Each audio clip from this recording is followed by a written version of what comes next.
Hello, welcome back. Today I am here with some co-founders of the Phone Free Schools movement. So welcome Kim Whitman and Sabine Polak. Hi guys. Hello, thanks for having us, Sean. Absolutely, I'm happy to have you guys. So sadly, we do not have Mileva Rapaski with us today, who is your other co-founder. She couldn't be here due to an emergency, but that is a-okay. I'm super excited to talk to you guys. We are We are too. excited too. All right, awesome. So it is fantastic to have you here. I would love to hear first, what are your stories of how you became passionate about this issue and to the full level of wanting to create a movement? So I really took a deep dive into the harms of social media and the impacts that it was having on children when my daughter began to struggle mentally with um, with the impacts of her social media usage. Um, And really, I started advocating heavily after my family was experiencing this, especially in my community. I began to have discussions with our school, and there was really two big reasons for this. And the first one is that I found out pretty quickly that when I was talking to other parents, I thought that it was going to be an easy sell. I was going to tell them about what had happened to my daughter, and tell them about all these things that I was learning about, and that they were going to remove their children from social media.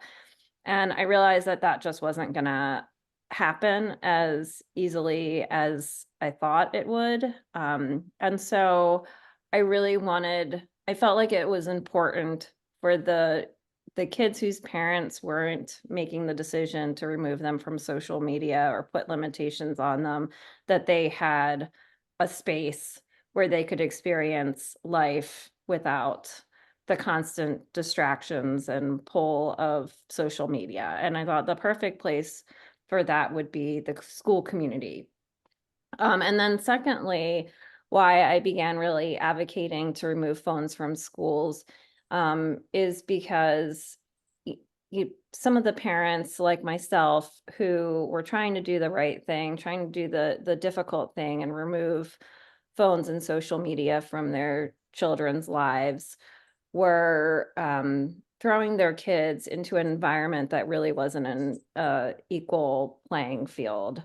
Um, Putting, I know, my daughter back into a school full of other students with phones, and removing the phone from her life just really caused another issue where she was struggling equally mentally in a situation where she was just feeling so isolated.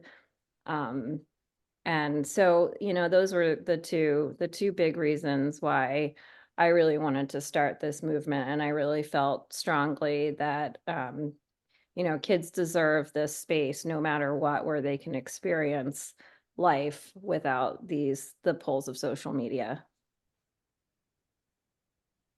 Wow. So my story is a little bit different in that I signed the Wait Until Eighth pledge, which for those of you who don't know, that's agreeing to not give your child a smartphone until the end of eighth grade. And as what we did, we still didn't do a smartphone in eighth grade. We did a talk text only phone. And then when they got to high school, most of the coaches, band director, all communicate via apps. So we felt forced to get our kids a smartphone. And it's been a battle every day since, right? I can put all the parental controls on there possible, but it still is a constant battle. And I can speak a little bit for Maleva as well, who isn't here with us today. But Maleva and I are actually we live in the same town. And I was featured in a CNN article, or my family story was featured in that article. And Maleva had read the article and reached out to me. And we couldn't believe that.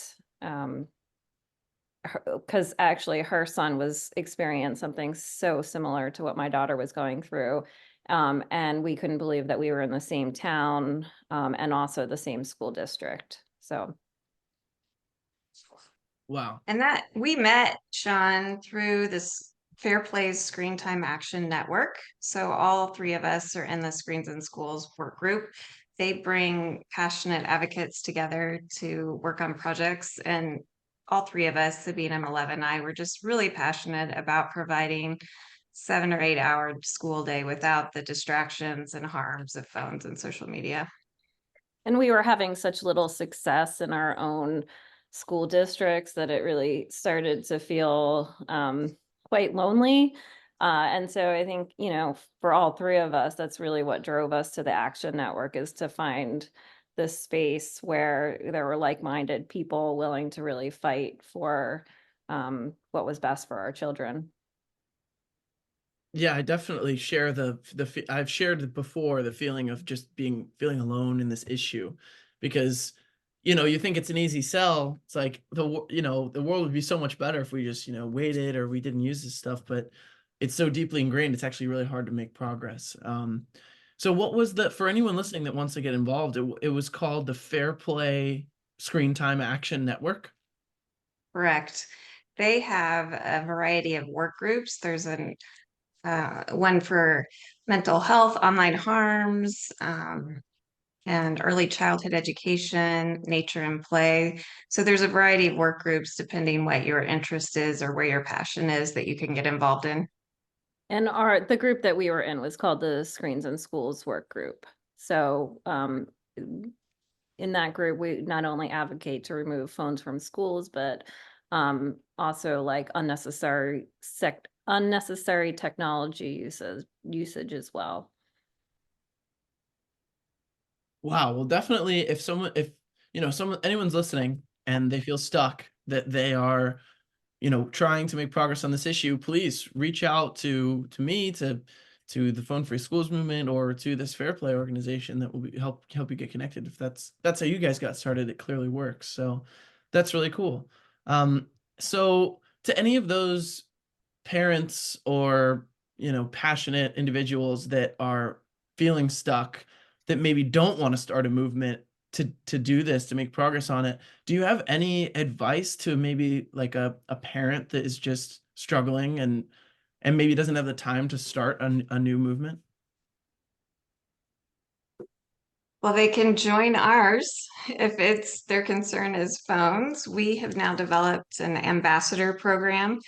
When we launched our nonprofit, we just had an overwhelming response from people across the nation that wanted to support us and wanted to know how they could help, they could volunteer.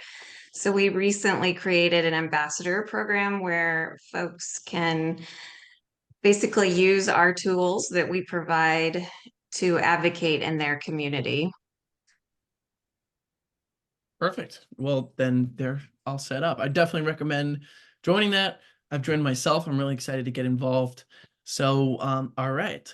So speaking of you guys' movement, um, do you guys talk about a specifically bell-to-bell phone-free environment that is required for a school to get recognized by your movement? So why is bell to bell specifically so important? And are there other requirements that can get a school the recognition of the phone free movement? Phone free Um, schools movement?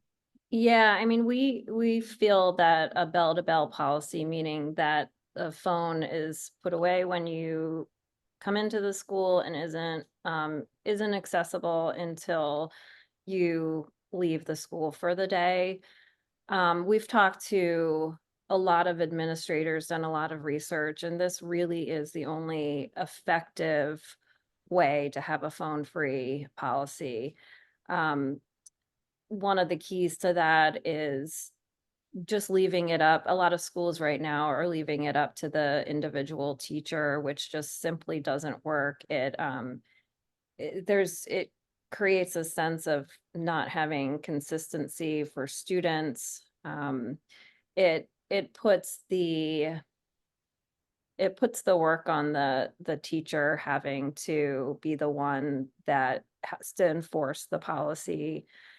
Um, and it might help in the classroom to eliminate distractions when you're talking about academic success, but really equally as important for the school day is not just what kids are learning academically, but what they are learning socially and emotionally. Um, Schools were traditionally the kind of first major community that kids were part of, and it's where they learn the necessary skills of how to be part of a community that are really important for when they go into the real world. And we're just stripping kids of the opportunities to experience that now. Um, so we feel that it's really important that you have a completely phone-free space to give students the opportunity to experience um, everything that the school day was traditionally meant to offer. So that's academically, social, emotionally. And I don't know if am I missing anything, Kim? Well, I wanted to add that we all know how addictive the algorithms are, right? So the business model of big tech is our time is their money. And even as adults, we struggle to not um, look at our phones, listen Mhm. to those notifications, and pick it up. So, in order for students with developing brains to be successful, the phone really needs to be off and away. It can't be on the person. Research shows it's just too much of a pull if it's on the person, and allowing phones away the whole day. Everybody experiences the benefits from the students to the teachers to the administrators because the students don't have fear of missing out because everybody is off. So it's a level playing field. The teachers aren't having to police the phones because it's a building wide policy. They all enforce no phones, so kids aren't pushing back. And administrators say that there's fewer discipline referrals because some say 75% of their discipline referrals are because of phones and social media. So if we remove that from the school day, even administrators benefit from less time devoted to discipline issues. Wow, what is an example of one of those? Like, what do those look like? Those disciplinary issues related to phones? Is it just having it out, or cyberbullying stuff, or?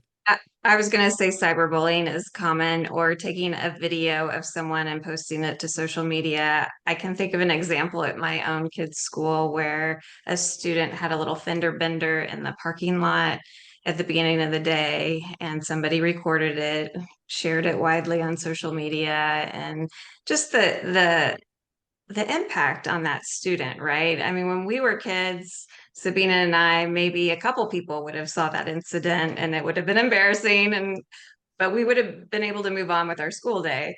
Now, that's advertised through social media to the entire school, and you're embarrassed and bombarded with all kinds of unkind comments. And so that really distracts from what kids are at school for, right? It's really hard to learn when you're in that emotional upheaval.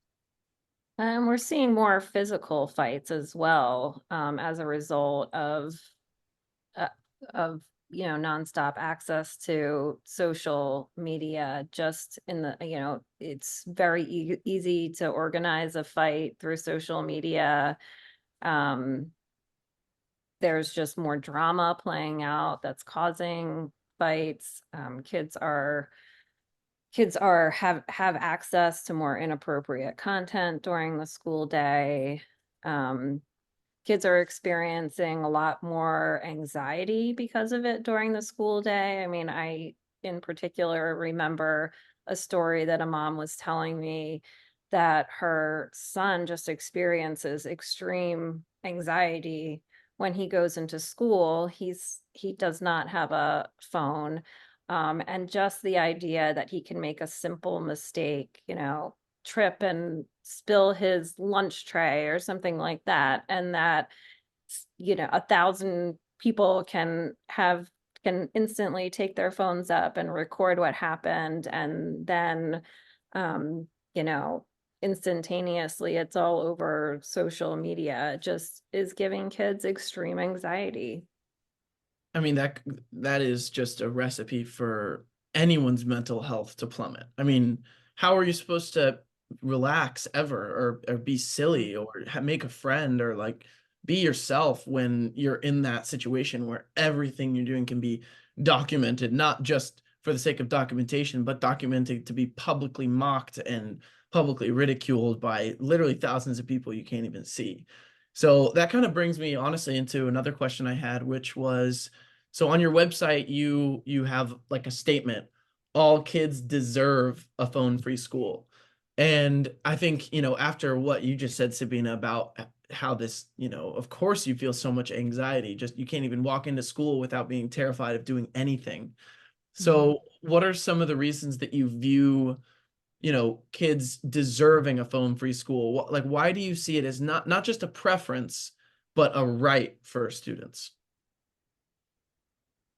I mean, I don't know. I think number one, at this point, kids aren't developmentally equipped to be able to make these decisions themselves. And so we have to be the adults and the leaders, and we have to guide them to what's what's good for them, what's best for their development.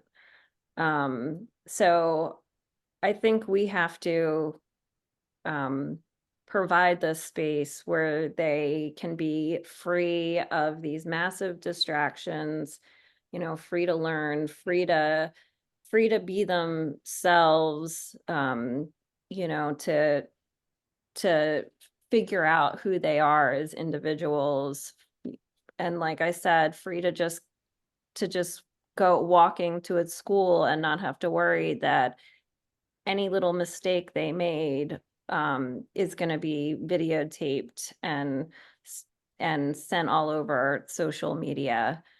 Um, I mean, they deserve the right to be able to have access to the developmentally safe environment that schools traditionally were. Like, we should be protecting childhood and protecting this time in their life that is so developmentally important, because it's not a time that you can get back, right? Their brains are in a place where um they are learning a lot. They're learning the tools that are going to be necessary to make them healthy, healthy adults.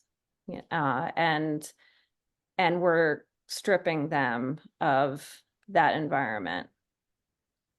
I also want to add that as a society, we are prioritizing convenience over the developmental needs of children. And so cell phones have undoubtedly changed our environment, the world we live in, as well as the educational landscape. But when we say deserve, kids deserve to have those developmental needs, met, right? So if we're prioritizing convenience and this ability to constantly be able to contact our children, for example, we're disrupting that developmental time, and it's really not fair to them. Right. And we see that, to add on to what Kim said, this is also, schools are also a place where kids really experience that first bit of independence and learning how to be independent from their parents, and having them tethered to their parents 24/7 is not giving them the space to learn how to be independent. That is We such a good see, point. we see from a parent's perspective this emotional need to be connected and to be able to reach or know where their child is at all times.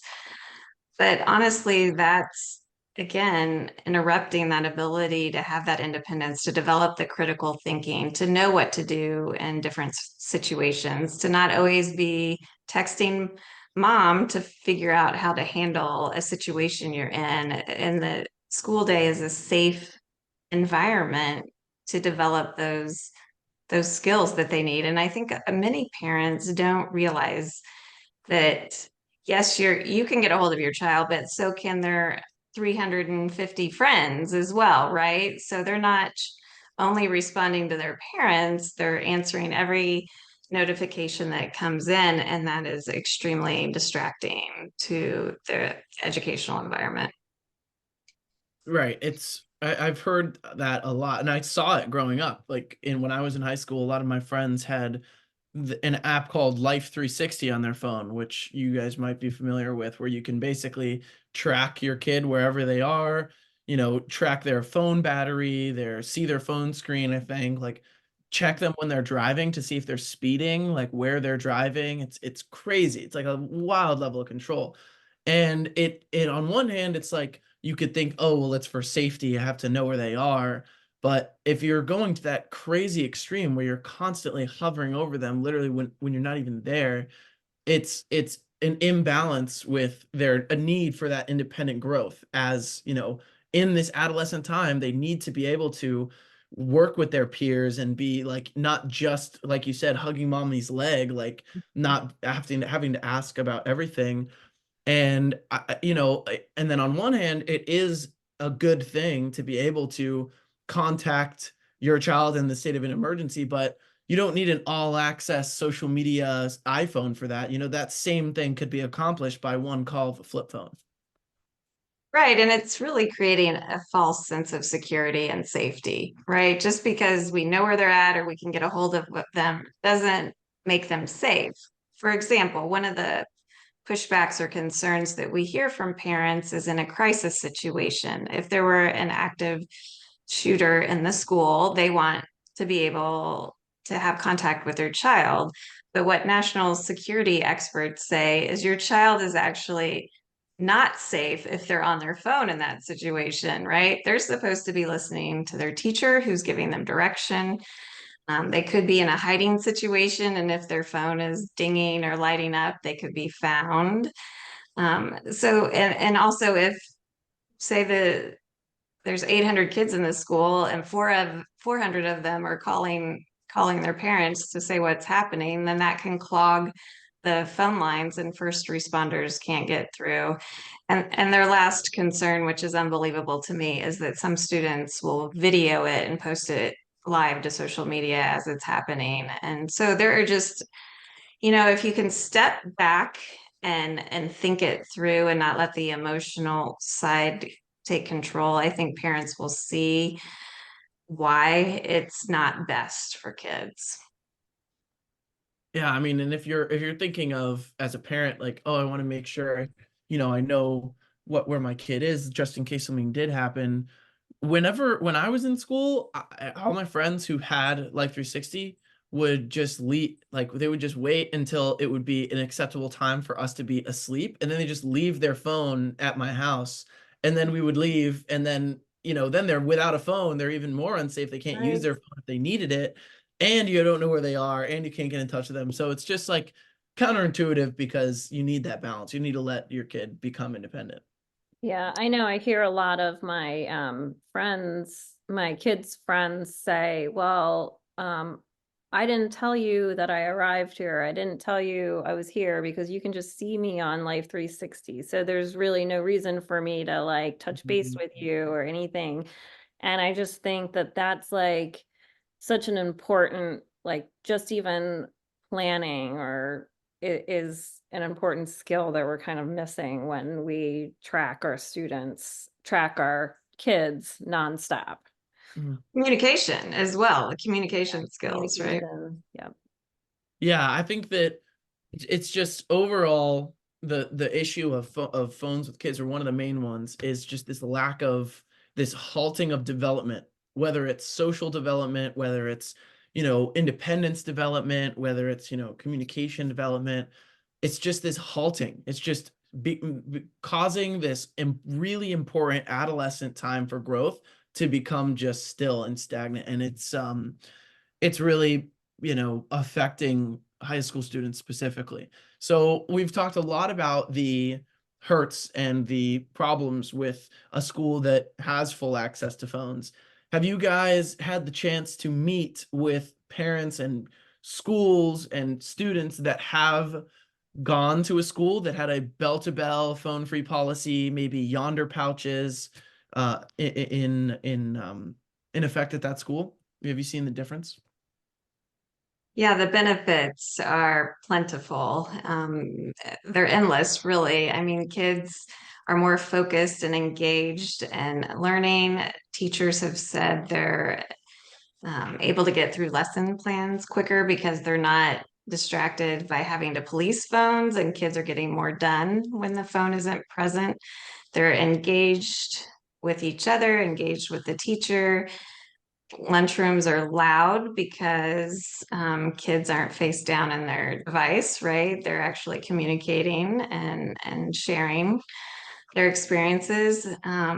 Attendance actually improves because kids aren't texting their parents to have them call them out of class. We had one school share that the librarian did some research and pulled some data that showed that after a phone policy was in place, 50% more books were being checked out of their library, which is a benefit that wasn't top of mind for us, but it gives me goosebumps to think about. That's very powerful, right? What do we want our kids to be doing? Is it at school, reading books or on their phone? I mean, talk Um, about that for just what's beneficial going to school. Like, why do you want your kid in school? Like, that is just such a clear example to me, such a gem of a little piece of data that is shown. That's really cool. And I think as long as kids have phones on them, even if they're put away, it's still too easy for us to use it as a crutch. I mean, as parents, even I'm guilty. I think we um, use it as babysitters sometimes, pretty much. And I think it's not just parents, it's happening in our classrooms when you see it's easy for when children are done or students are done assignments or a test to just not have to worry about coming up with anything else for them to do to occupy that free time in class, and allow them to just go on their phone. But that's really, you know, taking away time from them that traditionally was filled with other things, reading a book, engaging with peers. Um, anything is better than just sitting and watching Netflix um, in class. it's not why we sent them to school, Right. and that's not why teachers went into that field, right? Teachers don't want to have to police phones. I mean, we want this for not only students but teachers as well. So they statistics also show that teacher retention improves in schools that have phone bans. So there's benefits all around. We didn't Agreed. mention as well the mental health of students. There's a new study out of Norway that just came out this year that showed that mental health in girls specifically improved drastically in schools with phone bans. It's so good to hear that we've seen improvements and that some schools really are actually adopting a bell-to-bell phone-free policy because, well, I mean, of course, I'm here now because of my experience in high school and how I was so isolated and experienced this, constant anxiety and isolation. But oh my gosh, if they had put that in at my school, that would have changed everything for me and it would have really it would have completely changed my experience for the better. So it's really good to see that that's happening and that you guys are pushing for that. So one thing I wanted to talk about too is you guys' view of the future. Because right now, like you're saying, you're trying to get these schools and parents to hopefully give up their limit their kids' social media or adopt a phone-free bell-to-bell policy. How do you see the trajectory of phones in schools changing over the next 5, 10, 20 years? I mean, I think at first it's probably going to be a slow process, but eventually we're going to get to that tipping point where enough schools have committed to doing this, that if you're a school that isn't doing it, you're the outlier, Mhm. right? And we just need to get it to that point where um, administrators can't really turn their heads anymore to the problem. We talk about this a lot, that transparency is a huge issue. It's really hard as parents to understand what exactly is happening during the school day if you're not telling us. Our kids certainly aren't going to come home and tell us that phones are allowed all day, and that they're on Netflix, because they're going to have a fear that their phone is going to be taken away. So we really Mhm. need administrators to be more transparent about what is actually going on in our schools right now. Um, and And to get it, Sean, go ahead. sorry, Sabina, I was just going to say, I truly believe in 10 years, we're going to look back and say, what were we thinking? What were we thinking? Yeah, agreed. I Yeah. mean, it's honestly, it's in my opinion, a perfect analogy when people bring up cigarettes in comparison to smartphones being in schools. So, there used to be smoking sections at in high schools, and if you had a sticker on your ID, you could smoke in the smoking section. It's just crazy to think about. And so now we look back, we're like, what were we thinking? So, do you guys see a familiar or like a similar societal distaste forming towards phones and social media, specifically in the hands of children? Absolutely. And what we saw then was tobacco companies saying our product is safe, right? They even got doctors to say it was safe to smoke. So here we are. We have big tech saying their product is safe for children, right? They do everything they can to protect children. Yet research is showing that's not the case. I mean, if you look at Jonathan Haidt's research, he just wrote the Anxious Generation, and it's a book about how we've moved from a play-based childhood to a phone-based childhood, and how that has made our youth more anxious. So it's definitely the same story written over again. I just hope it doesn't take 30 years for us to realize we've messed up here and we shouldn't be allowing phones in schools. There's also the secondhand smoke effect that we like to call it, because research says if I have my phone out, but Sean, you don't have your phone out, and we both take a test, um, your test score, the kid without the phone, their test score decreases 6%. So even though they were doing the right thing and didn't have their phone out, just because their neighbor did, they're impacted, which is why we call it the secondhand smoke effect. Dang. But it's even going to be, I think, a tougher problem to solve than it was for smoking, because I mean, it's such a societal problem where everything is so tethered to our phones right now. It's really like, you could quit smoking and still not have any problem, without going to work without a cigarette. But, it's like everything is so connected to these phones now that it's going to take such a huge shift. And I think we can do it, but it really is gonna take a huge like change in mentality, and it's gonna have to come from every direction. Do you see that with younger families, with families that have, preschool and young elementary kids? They're now seeing the research and the impact and the overuse, right? So they're trying to create communities free of these harms. Whereas Sabina and I, with our teenagers, they were in the experiment, right? Well, like it's they're the ones that my kids were in fifth and sixth grade when COVID hit, right? So they went online, and it was just this the only way to communicate was through devices, and it just took over. And they're seeing the negative impacts on our teenagers because of that.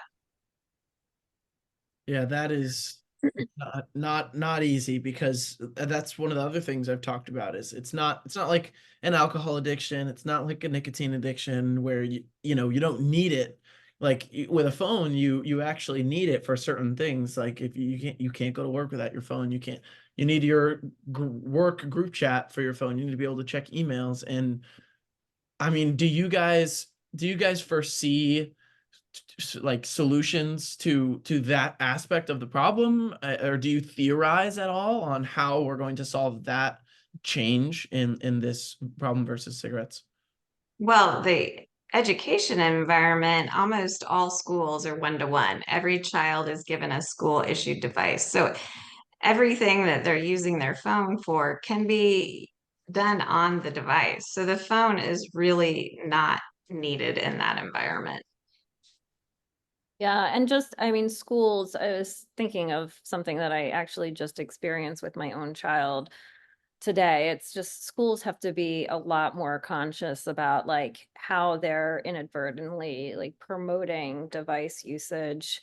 I had an experience where my 6-year-old, he's in first grade, and he's been crying every morning, and begging me for a smartwatch or a Fitbit because his school is having a community kind of contest of how many steps we can get, and they're actually, somehow they've promoted it to the kids, um that they get dojo points, which are this kind of like cash that they can trade in for toys or something, some kind of reward. And it's like, the fact that he's in first grade and he's kind of been being pushed into like, I don't have a device, so I can't be part of this community initiative is just crazy to me. And I'm sure that, I don't know, maybe it's something that they aren't really like thinking about, but schools really have to be more conscious about how we're pushing our kids into this device usage from very young age. Well, you guys are doing it. You guys are helping these schools, just by saying what you guys need to say and what they need to hear. And over time, I truly believe that we'll make it to that tipping point where if you're the one still encouraging first graders to get a smartwatch, then you're the outlier, because that's we're like Kim said, we're gonna look back in 10 years and just be like kicking ourselves. Like this is just so crazy.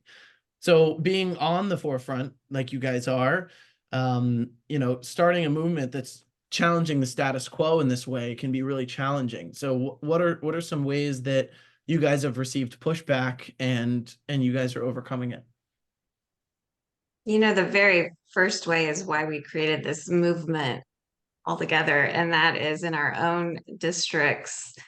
Conversations with our superintendents and administrators got us nowhere. They were acknowledging problems, but there was an unwillingness for change. And so that's really that challenge in and of itself pushed us to move beyond our communities, our local environment, and advocate nationally. And anytime you're trying to go against the norm, societal norm, there's going to be pushbacks because it's just what people are used to, right? And we're trying to say, just because it's what you're used to doesn't mean it's what's best for children. And this is important to make this change.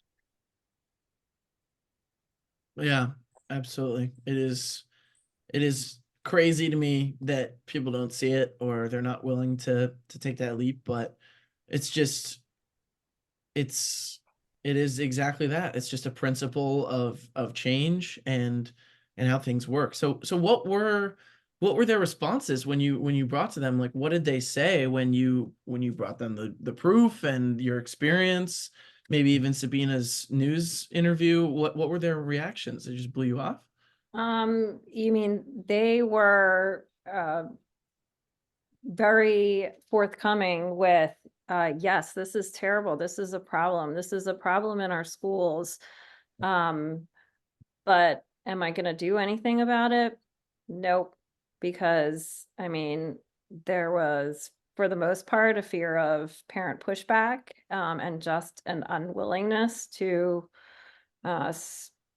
I guess, stand up for what's right. I mean, I just remember um, meetings where I was pleading with our superintendent to put out a video, make a statement about how harmful what was going on, these social media was, and how toxic it was becoming to the school day, and to share the things that were going on.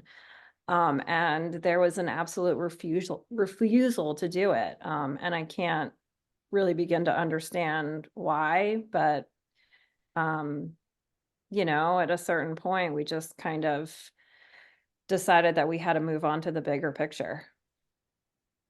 In my district, I'm in a suburb of Kansas City. They focus on how the phone is a tool and they need to learn how to use the tool. But they're not addressing all of the addictive algorithms and distractions it creates, right? And it's really hard to teach an undeveloped brain to not be distracted by those notifications.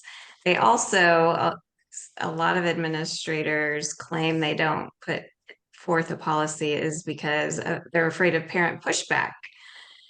And I get told all the time that, Kim, not all parents have the same opinion about phones as you do.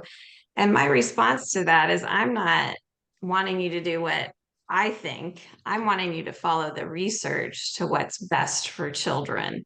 And there seems to be this fear of the parents speaking out and not supporting an entire day phone free. So they're just really hesitant to move forward. Yeah, it's just that same concept of it's changed, it's different, it's scary. People, they have their job. It's important that people like them. They're maybe afraid to take that stand for what's right just because, not everyone is in that position where they feel like they can be a leader. But I'm glad that you guys have, while it's really unfortunate that you guys as school districts are not being cooperative, it's amazing to see that you guys are turning it into a positive thing and taking your passion national.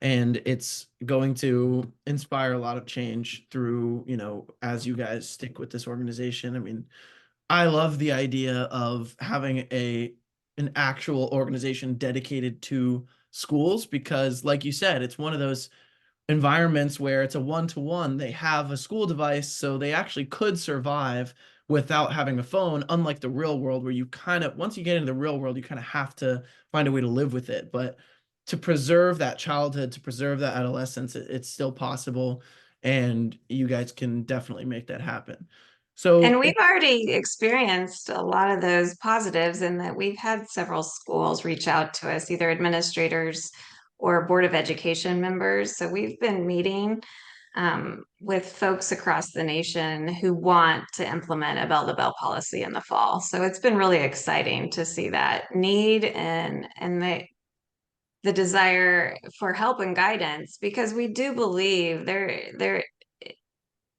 the policy has to be very specific. The consequences have to be strict in order for it to be effective.